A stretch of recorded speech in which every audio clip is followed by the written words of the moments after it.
ఎందుకంటే మనం ఈ డిజిటల్ స్కామ్ యొక్క ప్రాసెస్ ని గనక చూస్తే పెద్ద పెద్ద గవర్నమెంట్ ఆఫీస్ కి చెందినటువంటి అఫీషియల్స్ మనల్ని ఇన్వెస్టిగేషన్ చేసినట్టుగా ఉంటుంది ఈ స్కామ్. ఫస్ట్ మీకు ఒక టోల్ ఫ్రీ నెంబర్ నుండి కాల్ రావడం జరుగుతుంది.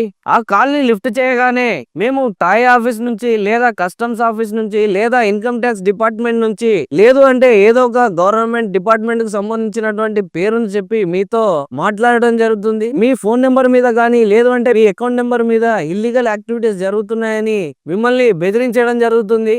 ఎప్పుడైతే మీరు వాళ్ళు చెప్పింది నిజమని నమ్ముతారో అప్పుడు మరొక స్కామర్ నేను గవర్నమెంట్ ఆఫీసర్ని అని చెప్పి ఈ సీన్ లోకి ఎంటర్ కావడం జరుగుతుంది. మిమ్మల్ని స్కైప్ ద్వారా కానీ లేదంటే వీడియో కాల్ ద్వారా కాంటాక్ట్ అయ్యి ఇన్వెస్టిగేషన్ చేస్తున్నట్టు నటించడం జరుగుతుంది.